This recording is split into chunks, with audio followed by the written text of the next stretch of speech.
At 72, Margaret thought she was doing everything right. Regular checkups, every screening her doctor recommended, staying on top of her health like a responsible senior should. But what she didn't know was that some of those very tests, designed to protect her, were quietly putting her at risk. 3 months after her routine mammogram led to an unnecessary biopsy, she learned a truth that 95% of seniors never hear from their doctors. After age 70, certain wellness tests can actually do more harm than good. Here's what's really happening. The medical industry has created a culture of testing, screening, and monitoring that works beautifully for younger adults. But once you hit 70, your body changes, your life expectancy shifts, and the risk-benefit equation flips completely upside down. Yet doctors keep ordering the same tests, insurance keeps paying for them, and millions of seniors keep showing up, thinking they're being proactive about their health. But new research reveals a disturbing pattern. Studies now show that up to 40% of medical screenings performed on adults over 75 lead to unnecessary anxiety, invasive procedures, or treatments that provide zero survival benefit. In fact, some of these tests can trigger a cascade of medical interventions that leave seniors worse off than if they'd never been screened at all.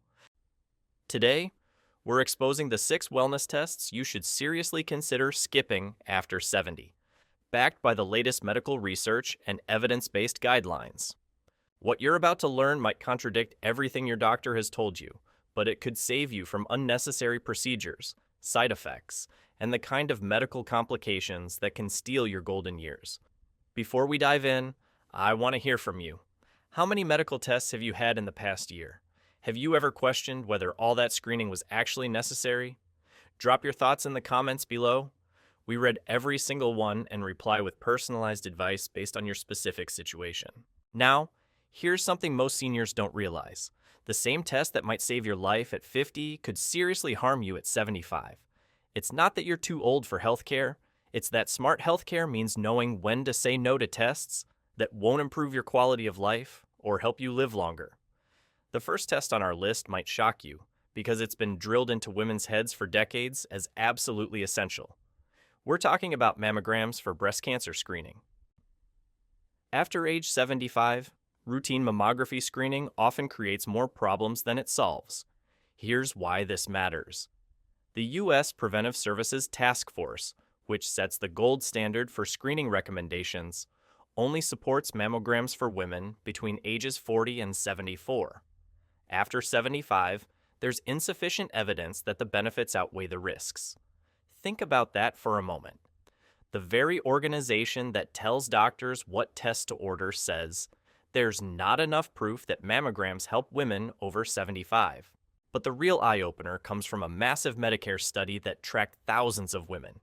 Researchers found that while women aged 70 to 74 who continued mammograms had a 22% lower risk of dying from breast cancer, women who kept screening after 75 showed absolutely no mortality benefit.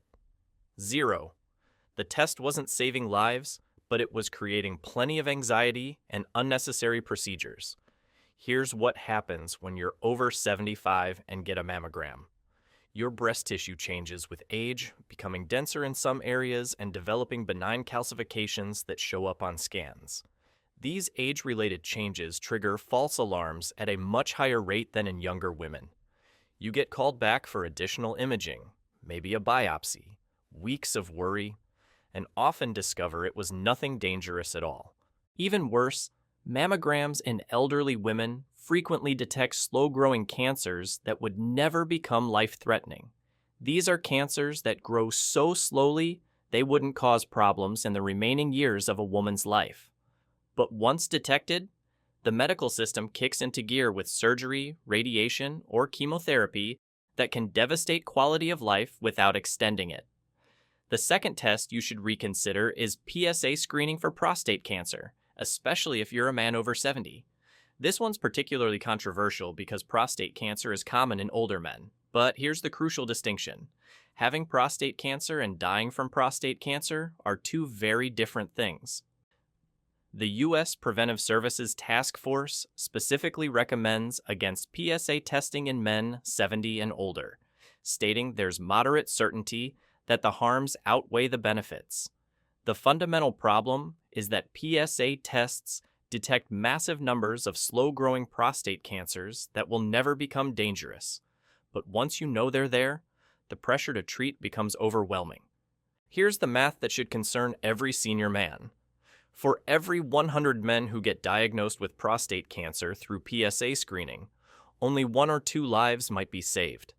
But about 30 of those men will experience serious side effects from treatment, including permanent erectile dysfunction, urinary incontinence, and bowel problems. Think about those odds. You have a 30% chance of life-altering side effects for a 1 to 2% chance of benefit. The treatment for prostate cancer can be brutal. Surgery can leave you incontinent and impotent. Radiation can cause bowel and bladder problems that last for years. Hormone therapy can trigger depression, hot flashes, and bone loss. All of this to treat cancers that, in most cases, would never have caused problems if left alone. One study followed men diagnosed with low-risk prostate cancer and found that after 15 years, only 3% had died from the cancer, while 86% had died from other causes. That means the vast majority of men diagnosed with prostate cancer don't die from it. They die with it. Yet the side effects of treatment are immediate and often permanent. The third test that becomes questionable after 70 is cervical cancer screening through Pap smears. Most women can safely stop getting Pap tests at age 65, and certainly by age 70, as long as they've had normal results in recent years. The reasoning is straightforward.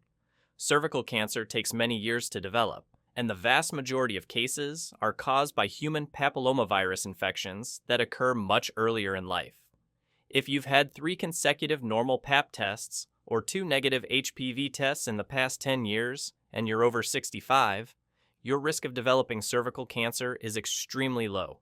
More importantly, the physical examination required for a Pap smear can become increasingly uncomfortable and even harmful for elderly women. Changes in hormone levels after menopause can make the vaginal tissues thin and fragile, increasing the risk of injury during the exam. The stress and discomfort of the procedure often outweigh the minimal benefit for women in their 70s and beyond. However, there's an important exception. If you have a new sexual partner after age 65, you should discuss resuming Pap smears with your doctor. New sexual relationships can introduce HPV risk even in older adults, which changes the calculation. The fourth screening that becomes more risky than beneficial is colonoscopy for colorectal cancer after age 75. The American Cancer Society recommends stopping colon cancer screening at age 85, and the U.S. Preventive Services Task Force suggests the decision should be individualized between ages 75 and 85. The physical risks of colonoscopy increase dramatically with age. As you get older, the walls of your colon become thinner and more fragile, increasing the risk of perforation during the procedure. A perforated colon is a medical emergency that can be life-threatening, especially in elderly patients who may not tolerate emergency surgery well.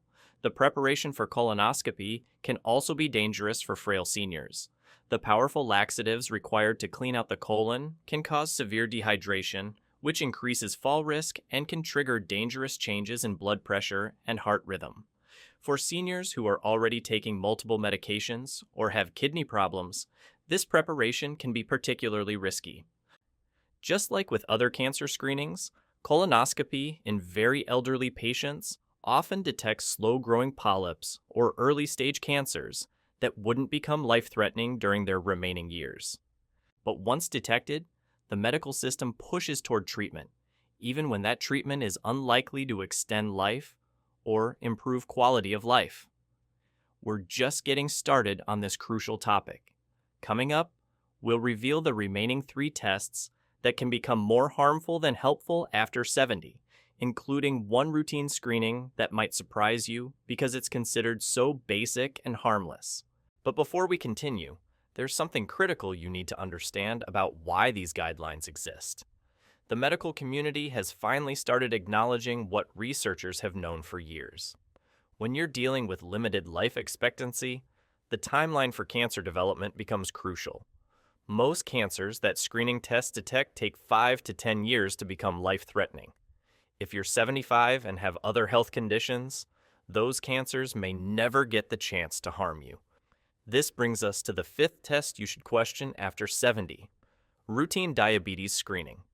Current guidelines recommend screening for diabetes every 3 years up to age 70 if you're overweight. But after that, the recommendations become much more individualized. Here's why this matters more than most people realize. If you've had consistently normal blood sugar levels through your 60s and early 70s, your chance of developing new-onset diabetes drops significantly. But more importantly, the way diabetes is managed in seniors over 75 is completely different from younger patients.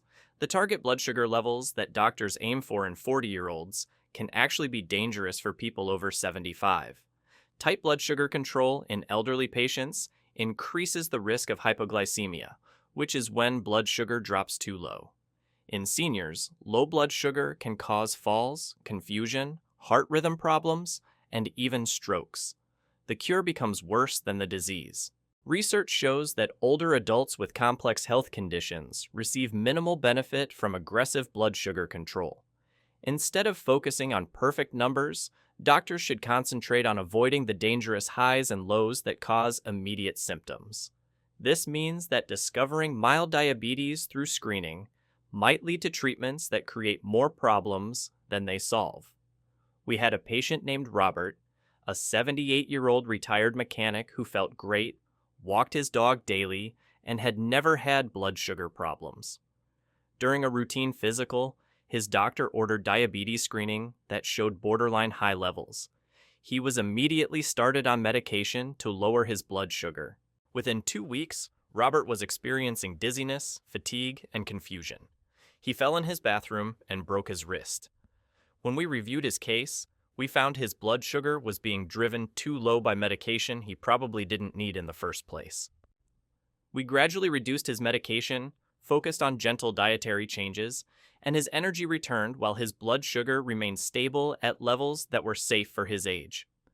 The sixth and final test that becomes questionable after 70 is routine cholesterol screening and the aggressive treatment that often follows. After age 75, the evidence for cholesterol testing and statin medications becomes murky at best. Here's the problem with cholesterol screening in the very elderly. Most risk calculators automatically recommend statin drugs for anyone over 75, regardless of their actual cardiovascular risk. Age alone triggers treatment recommendations, which means doctors are prescribing powerful medications based solely on how old you are, not how healthy you are. The research on statins in people over 75 is surprisingly weak. Most of the major studies that proved statins prevent heart attacks excluded patients over 75. We're treating the oldest, most vulnerable patients based on data from younger, healthier people. It's like using a roadmap for one city to navigate a completely different place. But here's what really should concern you. Some research suggests that very low cholesterol levels in elderly patients might actually be harmful. Studies have found that seniors with slightly higher cholesterol levels sometimes live longer than those with very low levels. The relationship between cholesterol and health in elderly people is far more complex than the simple lower is better approach used for younger patients. Statin medications can cause serious side effects that are particularly dangerous for seniors. Muscle pain and weakness, memory problems, liver damage, and increased diabetes risk all become more likely and more severe with advancing age. When you're 45, muscle weakness from a statin might be annoying. When you're 80, that same muscle weakness could lead to a fall that changes your life forever. Consider Helen, a sharp 79-year-old former librarian who was put on a statin after a routine cholesterol check showed levels her doctor called too high. Within months, she developed muscle aches so severe she stopped her daily walks. Her leg strength deteriorated rapidly, leading to 2 falls in 6 weeks. Her daughter brought her to see us, convinced she was developing dementia because Helen seemed confused and couldn't remember conversations. We suspected the statin was causing her problems and gradually discontinued it. Over the following months, her muscle strength returned, her memory cleared, and she resumed her active lifestyle. Her cholesterol levels settled at numbers that might concern a younger person, but were perfectly appropriate for someone her age with no history of heart disease. The deeper issue with all these screenings is that they're designed for a medical model that assumes more testing and treatment is always better. But that assumption breaks down after 70. The goal shifts from preventing disease that might develop in 10 or 20 years to maintaining quality of life and avoiding harm from medical interventions themselves. This doesn't mean you should ignore your health after 70. It means you should be smarter about which tests actually help and which ones might hurt. The key is understanding your individual situation, your life expectancy, your other health conditions, and most importantly, what kind of medical interventions you'd actually want if something were found. Every test you agree to is essentially a contract. You're agreeing that if something abnormal is found, you're willing to pursue further testing and treatment. But if you wouldn't want aggressive treatment for a particular condition, why screen for it in the first place? The most important conversation you can have with your doctor isn't about which test to get. It's about what you would do with the results. If a screening test found early-stage cancer, would you want surgery, chemotherapy, radiation? If the answer is no, then the screening test becomes pointless and potentially harmful. Remember, being a smart healthcare consumer after 70 means knowing when to say yes and when to say no. In our final section, we'll give you the exact questions to ask your doctor before agreeing to any screening test, and how to make these decisions based on your personal health goals rather than one-size-fits-all medical guidelines. So there you have it, 6 wellness tests that could be doing more harm than good once you hit 70. Margaret's story isn't unique. Thousands of seniors are discovering that smarter healthcare means knowing when to step back from the testing treadmill. Your golden years should be about living fully, not fearing every medical appointment. The most powerful tool you have isn't another screening test. It's the wisdom to ask your doctor the right questions and the courage to make decisions based on your values, not their protocols. What matters most to you? Quantity of life or quality of life? Share your thoughts in the comments below, and remember, sometimes the bravest thing you can do for your health is simply say no.